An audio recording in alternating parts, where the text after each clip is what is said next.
नमस्कार, स्वागत है आप सभी का। आज हम एनसीईआरटी क्वेश्चन करेंगे इस चैप्टर के। देखो फर्स्ट क्वेश्चन है हमारा, इसमें हमें राइट या रॉन्ग बताना है। देखो पहला पॉइंट लिखा हुआ है, गुट निरपेक्षता की नीति अपनाने के कारण भारत, सोवियत संघ और संयुक्त राज्य अमेरिका दोनों की सहायता हासिल कर सका।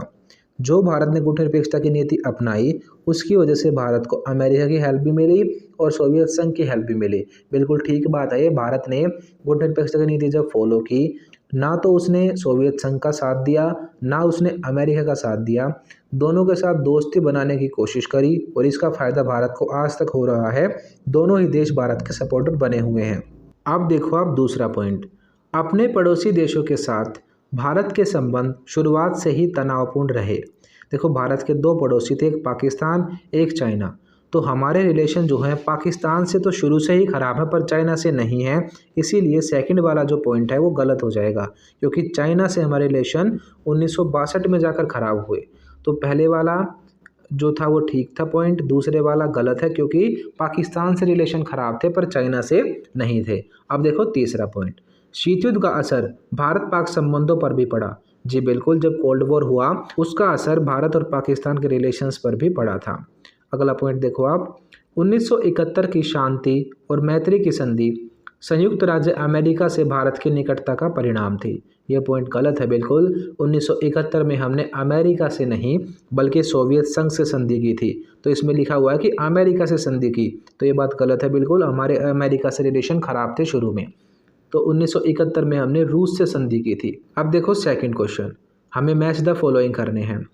अब देखो 1950 से 1964 के दौरान भारत की विदेश नीति का लक्ष्य। अब देखो इसमें से ऑप्शन है हमारा, क्षेत्रीय अखंडता और संप्रभुता की रक्षा तथा आर्थिक विकास।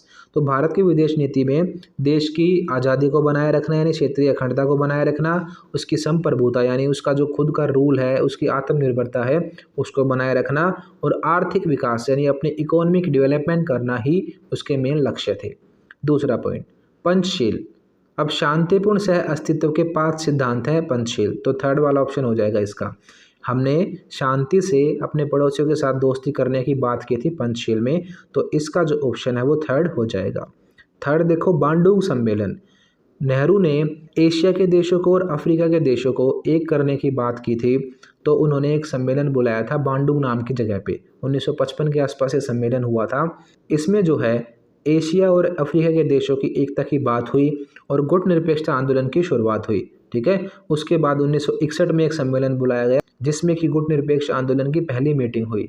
तो जो ये बांडुंग सम्मेलन है इसे हम गुट निरपेक्ष आंदोलन की नींव कह सकते हैं, क्योंकि यहीं से गुट निरपेक्ष आंदोलन बनने की बातें शुरू हुई थी। तो बांडुंग सम्मेलन के आगे लिखेंगे हम, इसकी परिणति गुट निरपेक्ष आंदोलन में हुई, यानी इसका जो रिजल्ट निकला वो था नॉन अलाइंग मूवमेंट या गुट निरपेक्ष आंदोलन। Fourth point, Dalai Lama. Dalai Lama कौन थे? तिब्बत के धार्मिक नेता थे जो कि भारत में आए थे, भारत में उन्होंने शरण ली थी। अब देखो थर्ड क्वेश्चन, नेहरू विदेश नीति के संचालन को स्वतंत्रता का एक अनिवार्य संकेतक क्यों मानते हैं? अपने उत्तर में 2 कारण बताएं, उनके पक्ष में उदाहरण भी दें। ये कहना चाहते हैं कि नेहरू जो है वो ये बात क्यों कहते हैं कि विदेश नीति उसी देश की बन सकती है जो कि आज़ाद हो। ये बात बिल्कुल ठीक है। अगर कोई देश किसी का गुलाम है तो वो कैसे विदेश नीति बनाएगा? जब हम गुलाम हुआ करते थे अंग्रेजों के 1947 से पहले, उस टाइम पे हमारी विदेश नीति क्या थी? जो अंग्रेजों की विदेश नीति थी वही भारत की थी।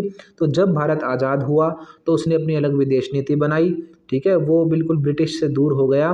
तो यही बात यहाँ पे लिखी हुई है कि जब एक देश स्वतंत्र होता है तो उसके लिए उसकी विदेश नीति सबसे मेन होती है और तभी वो विदेश नीति बना सकता है जब वो आज़ाद होता है।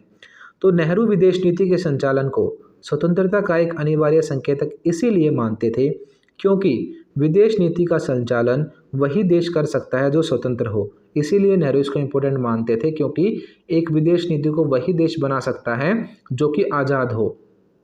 एक पराधीन देश यानी कि गुलाम देश अपनी विदेश नीति का संचालन नहीं कर सकता। ठीक है, गुलाम है तो वो संचालन कैसे करेगा, कैसे अपनी नीतियों को लागू करेगा?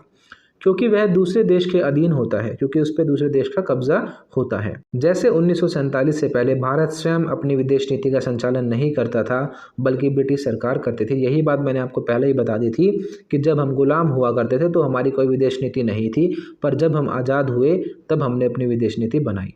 अब देखो फोर्थ क्वेश्चन, विदेश नीति का निर्धारण। घरेलू ज़रूरत और अंतर्राष्ट्रीय परिस्थितियों के दोहरे दबाव में होता है। 1960 के दशक में भारत द्वारा अपनाई गई विदेश नीति से एक उदाहरण देते हुए अपने उत्तर की पुष्टि करें। बिल्कुल सिंपल सी एक बात है, इन्होंने जो पूछी उसमें इन्होंने ये कहा है, जो देश के अंदर चीज़ें चलती हैं और जो इंटरनेशनली माहौल होता है, इन दोनों चीज़ों से मिलाकर एक देश की विदेश नीति बनती है।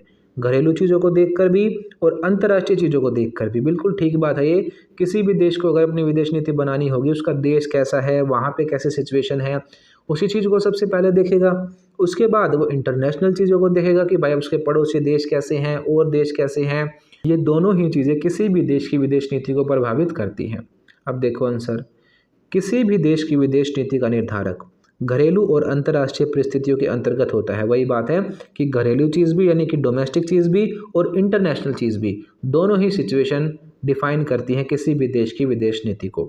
प्रत्येक राष्ट्र विदेश नीति बनाते समय अपनी घरेलू ज़रूरतों व अंतर्राष्ट्रीय परिस्थितियों को ध्यान में रखता है, यानी दोनों चीज़ों का वो ध्यान रखता है। उदाहरण के लिए भारत ने 1960 के दशक में जो विदेश नीति अपनाई, उस पर चीन एवं पाकिस्तान के युद्ध, अकाल, राजनीतिक परिस्थितियों तथा शीत युद्ध का स्पष्ट प्रभाव देखा जा सकता है।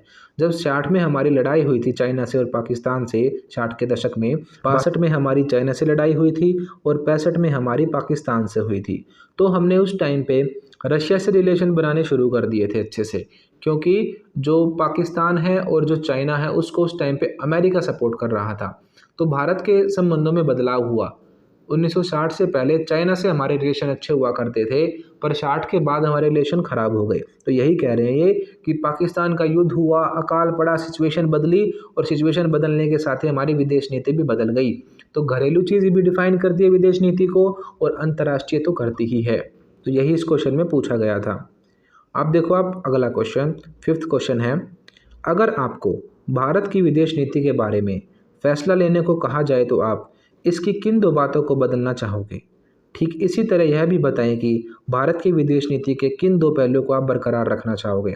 यानी कि जो हमारे देश में नीतियाँ अपनाई गई थी उनमें से आप किसको बदलना चाहते हो और किसको सेम रखना चाहते हो, ये बात आपसे पूछी गई है। देखो मैंने जब आपको चैप्टर पढ़ाया मैंने आपको अच्छे से भारत की विदेश नीति समझाई थी। अगर किसी बच्चे ने वो वीडियोज़ नहीं देखी हैं तो उन वीडियोज़ को आप ज़रूर देखो। पहले आप चैप्टर वाली वीडियोज़ देखो, फिर आपको इन क्वेश्चंस के आंसर बहुत ईजी लगेंगे क्योंकि आपको सारी चीज़ आती होंगी।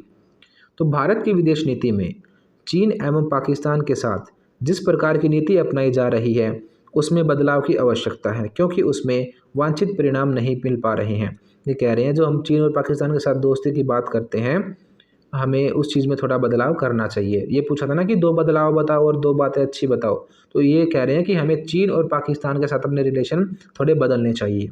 इसी प्रकार वर्तमान समय में भारत को शीत युद्ध से अलग होकर अपनी विदेश नीति बनानी चाहिए, क्योंकि वर्तमान परिस्थितियों में शीत युद्ध का अब कोई अस्तित्व नहीं रह गया है। अब कह रहे हैं जैसा कोल्ड वॉर के टाइम पे हुआ करता था कि अमेरिका था एक ग्रुप था सोवियत यूनियन, तो इस चीज़ को भारत को छोड़ देना चाहिए। सिर्फ रूस से ही रिलेशन नहीं रखने चाहिए, अंतर्राष्ट्रीय चीज़ों को देखकर हमें अमेरिका से भी रिलेशन करने चाहिए और ऐसा भारत कर भी रहा है। तो ये 2 सुझाव दिए हैं।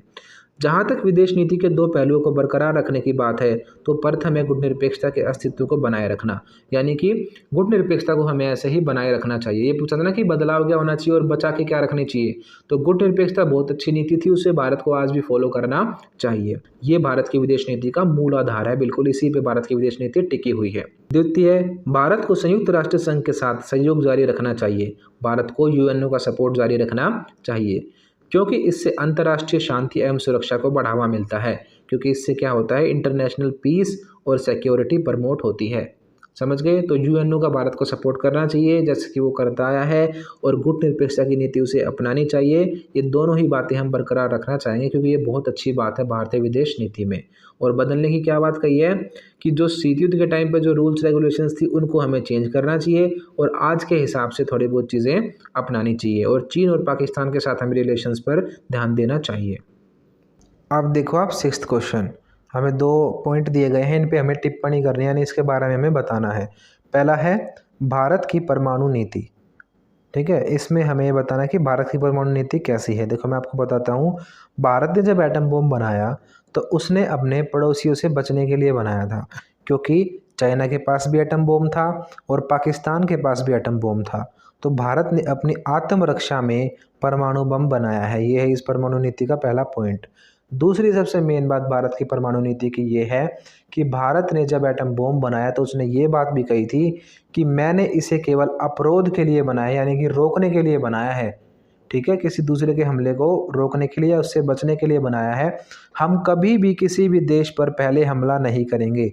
अगर कोई दूसरा देश हमारे ऊपर परमाणु हमला करता है तो हम अपने परमाणु बम का यूज़ करेंगे, वरना हम कभी भी यूज़ नहीं करेंगे।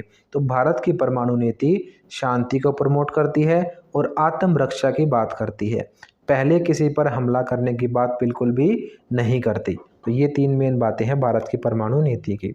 दूसरा पॉइंट, विदेश नीति के मामलों पर सर्वसहमति, यानी कि जो भी भारत की विदेश नीति है उसमें सभी लोग खुश होने ज़रूरी हैं, ये हमें इस बात में बताना है। देखो, जो विदेश नीति होती है उसमें अगर आपके सारे देश के लोग उस चीज़ के सपोर्ट में होंगे तो आप इंटरनेशनली उन चीज़ों को अच्छे से रख पाओगे। जैसे कि गुटनिरपेक्षता की नीति भारत ने अपनाई, सभी लोगों ने इस चीज़ को अच्छा बताया, सभी लोगों ने इसे प्रमोट किया। तो जब भी भारत इस बात को लेकर खड़ा होता है कहीं पे कि हम गुटनिरपेक्ष देश हैं, तो उसे हर जगह से सपोर्ट मिलता है।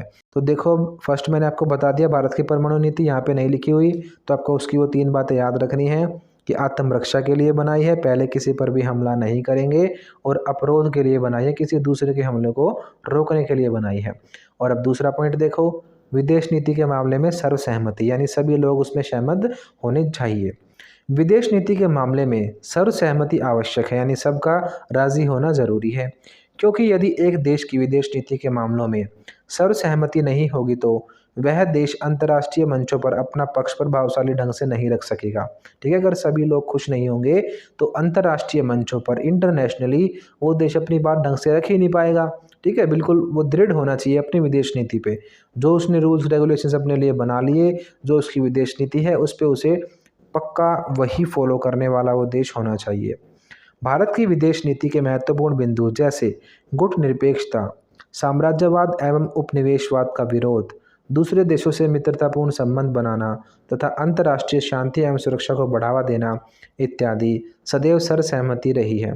ठीक है, भारत की जो गुटनिरपेक्षता की नीति है, साम्राज्यवाद का जो विरोध करता है, वो उपनिवेशवाद का विरोध करता है, सभी देशों से दोस्ती की बात करता है, भाईचारे की बात करता है, तो सभी देशों ने इस चीज़ को सपोर्ट किया है, भारत के लोगों ने भी इसे सपोर्ट किया है। तो इस पर हमेशा ही क्या रही है, सर्वसहमति, यानी सभी लोगों का सपोर्ट इसे मिला है। तो किसी भी देश की विदेश नीति में सर्वसहमति बहुत ज़रूरी है, बिना सपोर्ट के कोई भी देश अपनी विदेश नीति नहीं चला सकता। जैसे अभी रशिया ने जब यूक्रेन पर अटैक किया तो उसका जो है वो विरोध हो रहा है हर जगह, रशिया के लोग भी विरोध कर रहे हैं और इंटरनेशनली भी जो है रशिया पर प्रेशर बन रहा है, इसीलिए रशिया को पीछे हटना पड़ा यूक्रेन से। ठीक है, तो विदेश नीति में ये चीज़ें बहुत मायने रखती है कि सभी लोग उससे खुश हों, सभी लोगों की सहमति हो। ठीक है, अगर ये चीज़ होती है तो कोई भी देश अपनी विदेश नीति को अच्छे से लागू कर पाता है।